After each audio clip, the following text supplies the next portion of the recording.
Ulcer அப்படிங்கிற நோய் வந்து ஏன் வருது, அது வந்தால் எப்படி வந்து அது சரி பண்ணணும், அதுக்கும் மனசுக்கும் என்ன சம்மந்தம் இருக்குது அப்படிங்கிறத இப்போ நம்ம பார்ப்போம்.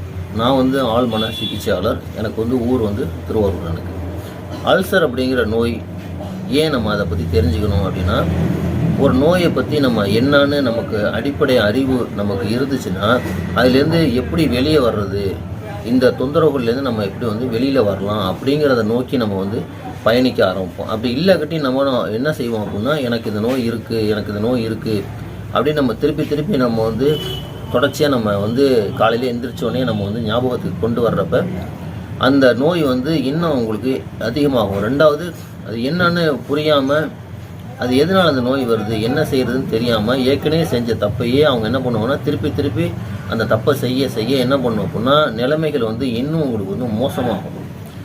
எதனால் அந்த பிரச்சனை வருது அப்படிங்கிறத ஃபஸ்ட்டு நம்ம தெரிஞ்சுப்போம். அதுக்கு வந்து உடல் ரீதியான காரணங்கள் என்ன அப்படின்னா, ஒரு உணவு ஏற்கனவே சாப்பிட்ருக்கீங்க, அந்த உணவு வந்து சரியான முறையில் ஜீரணமாகி அந்த உணவுனுடைய சத்து முழுமையாக வந்து உடம்பால் வந்து கிரகிக்கப்பட்டு அதனுடைய கழிவுகள் முழுமையாக வெளியேற்றப்பட்ட பிறகு திருப்பி உடம்புக்கு வந்து உடல் இயக்கத்துக்கு வந்து சக்தி தேவை. அந்த சக்திக்கு என்ன பண்ணும் அப்படின்னா உடம்பு திருப்பி பசியை வந்து உண்டாக்கும்.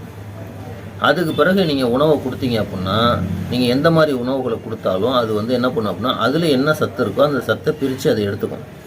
இப்போ எங்கே தப்பு நடக்குது அப்படின்னா, ஒரு உணவு கொடுத்து அதை ஜீரணம் பண்ணுறதுக்கு உண்டான நேரத்தை நம்ம வந்து முழுமையாக கொடுக்காம என்ன பண்ணுவோம் அப்படின்னா, மேற்கொண்டு அரை மணி நேரத்துக்கு ஒரு தடவை, 1 மணி நேரத்துக்கு ஒரு தடவை, அல்லது வந்து பசி இல்லாத நேரத்தில், வயிறு மந்தமாக இருக்கிற நேரத்தில் என்ன பண்ணுவோம் அப்படின்னா முழுசாக இன்னொரு உணவை கொடுப்போம்.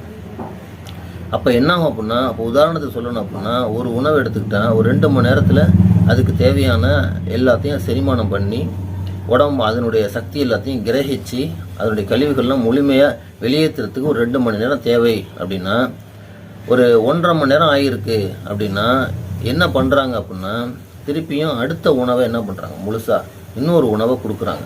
அப்போ அது முழுமையாக ஜீரணம் ஆகாமல் அரைக்குறையாக இருக்கிற நேரத்தில் புதுசாக ஒரு உணவை கொடுக்குறப்ப அந்த உணவை செரிமானம் பண்ணுறதுக்கு 2 மணி நேரம் ஆகும். அப்படின்னா ஏற்கனவே 1.5 மணி நேரம் ஆகிருக்கு, இன்னும் அரை மணி நேரம் ஆனால் அது முடிஞ்சிடும்.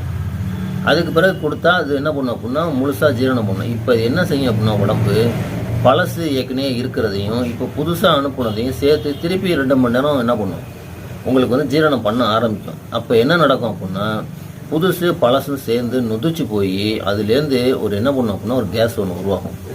இதுதான் உங்களுக்கு வந்து அல்சரை உண்டாக்கும். இந்த ஒரு கேஸ் தான்